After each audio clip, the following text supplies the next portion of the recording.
আসসালামু আলাইকুম। গত সপ্তাহ আপনাদেরকে দেখাইছি আমাদের এখানে পাটের জমিনে কিছু ফাট অলরেডি অনেক নষ্ট হয়ে গেছে। এজন্য আমরা চিন্তা করছি এই ফাটগুলো সবগুলো উঠিয়ে ফেলবো। কেননা এখানে আমরা নতুন করে কিছু সবজি চাষ করব।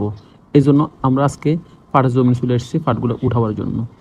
আসলে এগুলো উঠাইতে একটা চিন্তা করলাম, এখানে কিন্তু অনেকগুলা কিন্তু ফাট গাছে মোটামুটি কি মানে যে একটা বিচি আছে ওই বিচিগুলা বড় হয়ে গেছে। কেন এগুলো শুকাইলে কিন্তু অনেক টাকার বিচি পাওয়া যাবে। আর তারপরেও চিন্তা করলাম এখানে আসলে সবগুলো বিচি তো রাখা যাবে না, এই জন্য কিছু ফাট গাছ আমরা অলরেডি রেখে দিছি ওখান থেকে বিচি সংগ্রহ করার জন্য। যেন সামনে ভবিষ্যতে যে বীজটা দরকার হবে ওই বীজটা এখান থেকে আমরা সংগ্রহ করতে পারি। তো অপর পাশে আমাদের মোটামুটি আজকে পাট গাছে যেটুকু প্রয়োজন আছিল সবগুলো উঠে ফেলছি। তো পরবর্তীতে আমাদের গরুর জন্য কিছু আমরা ঘাস কেটে নিচ্ছি ওখান থেকে। এরপরে চিন্তা করলাম আমরা কিছুদিন আগে আপনাদেরকে ভিডিওর মধ্যে দেখাইছিলাম আমরা এটা আমাদের কদুমুয়া গাছ লাগাইছি। এটা আমাদেরকে যেন বলে একটা জিনিস কদু গাছ লাগানোর জন্য একটা মোটামুটি ওষুধ সব কিছু দিয়ে রেডি করে রেখেছি। ইনশাল্লাহ কালকে বাজার থেকে 2 সাইডটা কদু গাছের চারা নিয়ে এসেছি। তো আজকে আমরা ওই চারাগুলো রোপণ করার জন্য মোটামুটি কি মাঠে চলে এসেছি ওই জায়গার ভিতরে। তো মোটামুটি চারাগুলো ওনারা বলছে অনেক ভালো হবে ইনশাল্লাহ। এই জন্য ওনাদের কথা শুনিয়ে গাছ চারাগুলো 2টা গাছ নিয়ে আসছি। 2টা গাছ ছোটো নিয়েছি, 2টা গাছ বড় কিনছি। দেখা যাক কোন গাছগুলোতে ভালো ফলন দেয়, এই জন্য আমি আলাদা আলাদা করে ওই 2টা গাছ লাগাইতেছি। অপর পাশে গাছটা মোটামুটি এই গাছগুলো দেখে আমার কাছে অনেক ভালো লাগতেছে।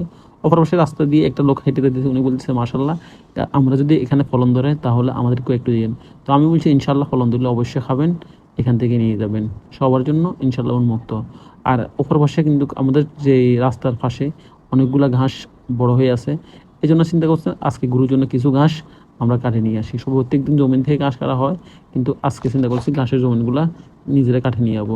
আসলে আপনারা যদি দেখছেন কিছুদিন আগে আমরা সিম গাছের বিচি লাগাইছিলাম, মাশাল্লাহ 1 সপ্তাহের ভিতরে আমাদের সিম গাছের বিচিগুলো উঠে গেছে, মোটামুটি সুন্দর একটা চারা উঠছে। তো আমরা এখন আজকে যে গাছগুলো কেটেছি ওগুলো সবগুলো একটু ময়লা ছিল বৃষ্টির কারণে। তো আমরা এগুলো একটু পানি বৃষ্টির মানে পুকুরের পানিতে একটু ধুয়ে নিলাম, কেননা আসলে কিন্তু তখন ময়লাগুলো চলে যায় এই জন্য। তো আমি এখন গরুর ঘাসগুলা গরুর জায়গায় দেওয়ার জন্য, দেখেন গরুটা আমার এই ঘাসগুলো দেখে দাঁড়িয়ে আছে শুধু খাওয়ার জন্য। তো আমি গরুর ঘরে এখন ঘাসগুলো নিয়ে যেতেছি গরুকে দেওয়ার জন্য। দেখছেন ও ওগুলো সবসময় বেরিয়ে থাকে ওগুলো এই ঘাসগুলো খাওয়ার জন্য। তো আসলে আমরা সবসময় চেষ্টা করি আপনাদেরকে সুন্দর কিছু বিনোদন দেওয়ার জন্য।